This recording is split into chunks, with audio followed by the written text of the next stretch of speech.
నేను పూజ చేయకూడదులేమ్మా.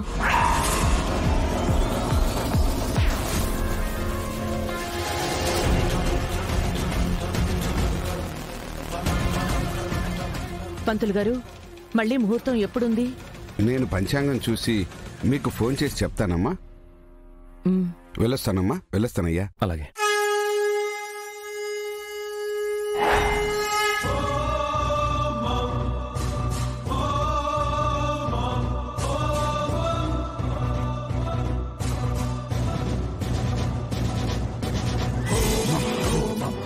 బావా,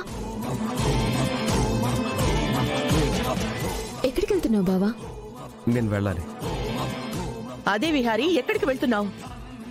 లక్ష్మి కోసం కొందరిని ఎంక్వైరీ చేయాలి.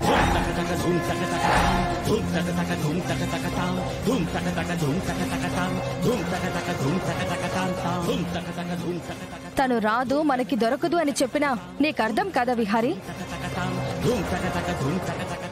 దానికోసం నువ్వు వెళ్ళి వెతకడం దేనికి బావా? విహారీ, ఇందాక దాన్ని వెతకడానికి వెళ్ళాలనేనా? వ్రతంలో కూర్చోను అన్నావు.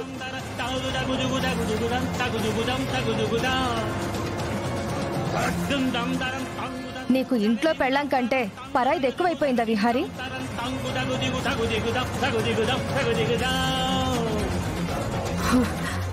నిన్నటి నుంచి లక్ష్మి లక్ష్మి లక్ష్మి అని దాని గురించే చర్చ, దాని గురించే రచ్చ. ఏంట్రా ఇది?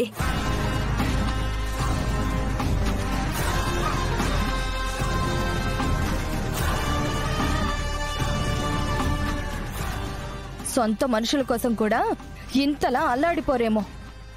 అత్తయ్య, తను ఇన్ని రోజులు మనతో ఉంది. తను మనింటి మనిషిలాగే నేను ట్రీట్ చేస్తున్నాను. తనే కాదు, తన ప్లేస్లో ఎవరున్నా నేను ఇలాగే రియాక్ట్ అవుతాను. ఎందుకంటే తను మన బాధ్యత.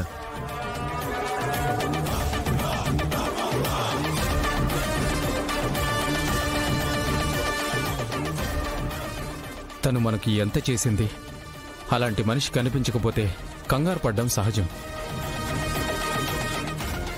ఆ లక్ష్మి మనింటి మనిషి కాదు, మనింటిని ముంచే మనిషి.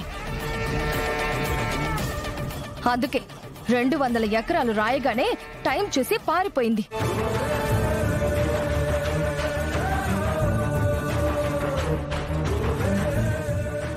బావా, లక్ష్మి కోసం వెతకటం వేస్ట్. దాని గురించి ఇంకా ఈ ఇంట్లో దయచేసి ఎవరిని మాట్లాడొద్దు. మీకెందుకు లక్ష్మి అంటే అంత కోపం?